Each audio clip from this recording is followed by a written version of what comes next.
to our other top story, the clashes between parents and school boards across the country over what some believe is a controversial curriculum that includes Pride Month themed materials that are being shown to students in elementary school, including in kindergarten.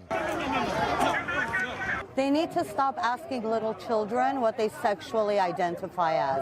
What makes their child more important than a trans girl who, when she goes into the male bathroom, gets beat up? Children are not sexual beings, nor should they be.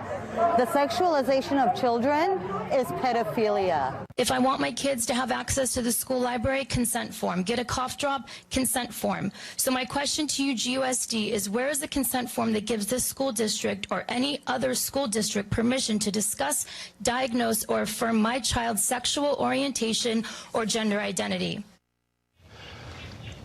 Yeah. Meantime, let's bring in former San Diego County Board of Education member Mark Powell, and we should keep in note that, remember, these parents are being directed and told and being accused of being extremists. Mark, it's great to have you on. You know, the concept here where that parent was right. You can't get an aspirin in a public school without parental consent, and yet you can get a lot of this education. It seems like an oxymoron. Your thoughts on this? Well, Tracy, these school boards are a little bit out of control.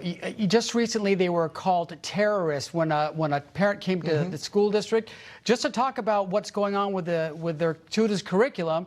They're labeled as terrorists. But in this situation, you can see the frustration on their faces, and probably a lot of it has to do with these certain indoctrinations. What they're trying to do is they're trying to really distract from what's really going on. It's a failed school system where kids are not even able to read and write when they graduate. Yeah, it's funny. I want to play this. This was on Jesse Waters earlier tonight. This is a parent who was actually at the school board meeting in Glendale last night. Look.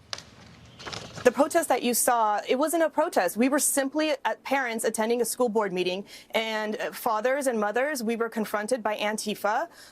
Clearly, you can see who they are. They're wearing masks. They're wearing head coverings. Our parents, we showed up looking like ourselves.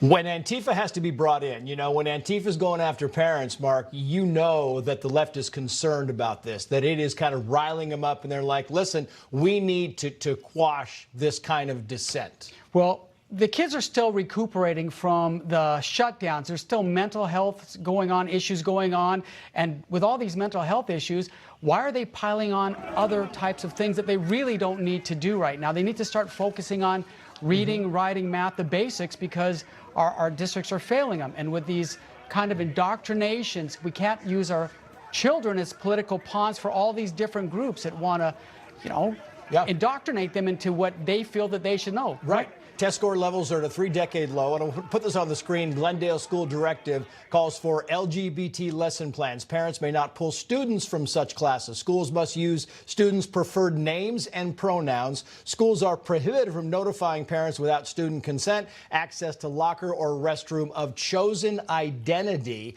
That's the question here is, these are not things that you should be prioritizing. This is a slippery slope, because when you start to give pronouns to the students and maybe force kids to use those pronouns, now you're talking about compulsory speech. And when you're having compulsory speech, that means that you have to use these pronouns when you're addressing the students, or you will be in trouble and you will be disciplined. And this is something that kids at kindergarten level, they're not aware of what's going on at this level. Most of them don't even know what a pronoun is, much less how to use it in a sentence. Yeah, and they're being called one thing in class, and the parents are not allowed to know about it, and being called something else at home. Mark Powell, it's great to have you on. Thank you, sir.